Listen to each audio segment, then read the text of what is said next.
Duane Denison of the Jesus Lizard, Tomahawk, and Denison Kimball Trio from episodes 158 and 94. And with me now is none other than Mr. Duane Denison. Duane, welcome. Hi.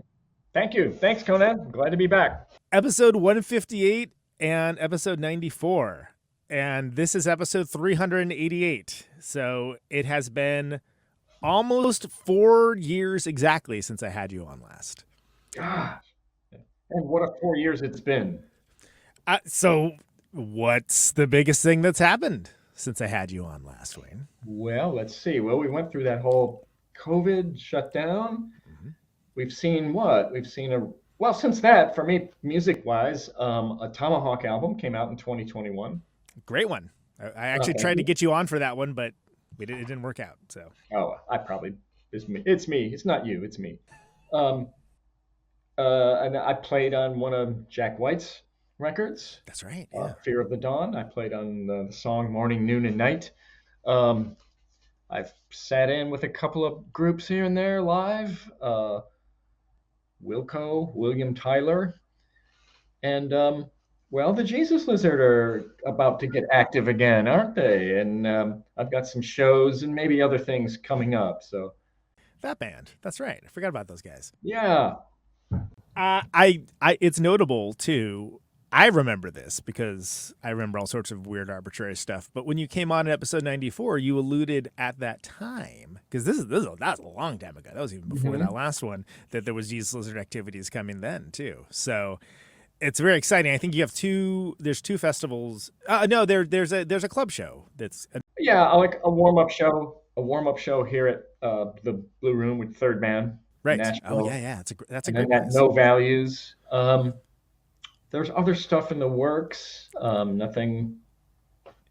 Some of it's for sure, but we haven't not for sale or announced yet. And other goodies maybe.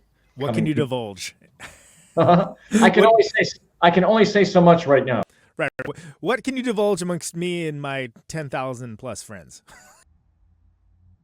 Well, I mean, you just take guess. I mean, you've seen there was that ad, that sort of thing it showed the Jesus Lizard, the wolf logo, which you probably remember seeing in Jordan Peele's movie. That's right. And then the Ipecac Recordings logo on the same page. So that might imply that there's something might be happening. But I just can't say what it is. I just can't. Not yet. I understand. No, that's exciting news though, and that's something that's, it seems like a good time for it, right? I mean, why not? Yeah, why not? Whatever. Everybody's doing it. I hear there's like Dirty Three have an album coming out, and Don't Shellac have an album coming out, and somebody else I saw. So I don't know. Maybe we'll whip something together now that I'm thinking about it.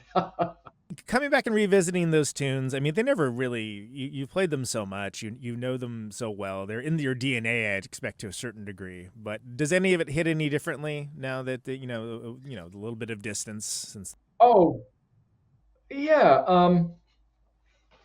Some of those, between rehearsals and gigs, sound checks, recording sessions, etc. I mean, I have played some of those songs literally thousands of times, 2,000, 3,000 times.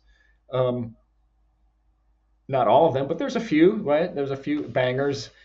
So yeah, there's a part of me that obviously, I'll never forget them. I have to brush up on them, and there's always, you play. It's like there's always going to be those little tricks.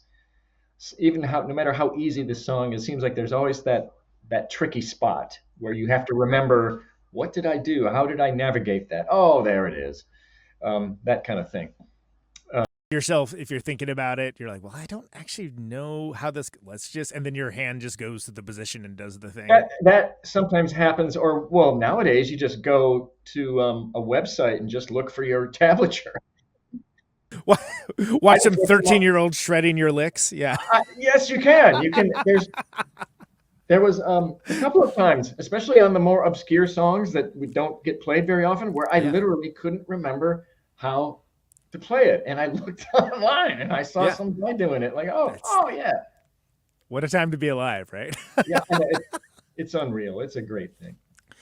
Well, and there's something very unique and cool about the four of you guys playing together that often emulated, but rarely hits in that same way. Well, thank you. Do you have any thoughts towards that? I mean, I know it's kind of hard to tell when you're in something. It can be kind of hard to. You're gonna have your own Right. perspective, but what's your Yeah. thoughts on it? It seems like there was a point in time where the kind of band that we were, and that point in the like late '80s, early '90s, when there was a real emphasis on that kind of thing, or it had cultural impact in a way that far exceeded the actual numbers to me, the actual sales or what they would judge things by. Um, and I think that time obviously came and went. And even 5 years later, the music scene, even just in Chicago alone, was totally different between the what was popular and who was popular.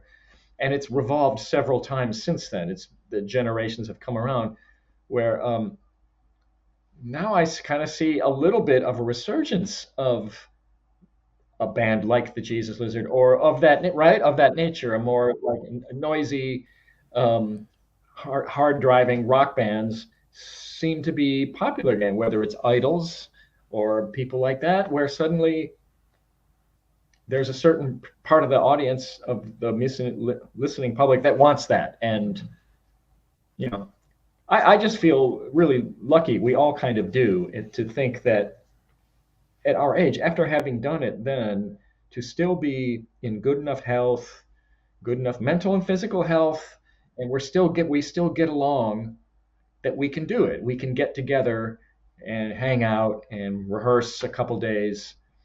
We all, even if we're not out actively doing projects, we all play regularly. We all do our thing and practice. So, there's just usually a couple of days it takes to get your group vibe back, Right. your vibe, and no, seriously, and your time. Everybody's individual thing. You can do whatever as much as you want all day, but that's just you. You have to be put the ball in play, and get out there on the playing field with the others and make it happen. And it takes a couple days. I don't care who it is, for anyone to do that. To get So that group thing beyond the individual player, to get that group chemistry, yeah, telepathy, whatever you want to call it. yeah, and we've done it enough times, and all we trust ourselves and each other, and we just know it'll just usually a matter of time. It shows up, and there we go.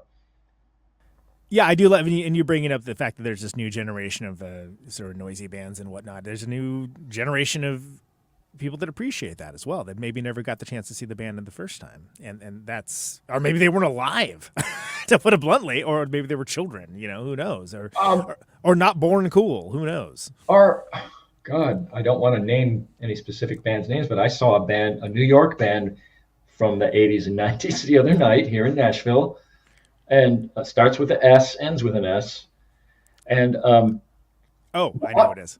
the I was sort of struck. Yeah, I mean, it was pretty full at Third Band at the Blue Room, and how young a lot of the audience Yeah, was. And this was not a young band, but the audience, I was surprised. It was mostly young, and then other, whatever, guys who look like me.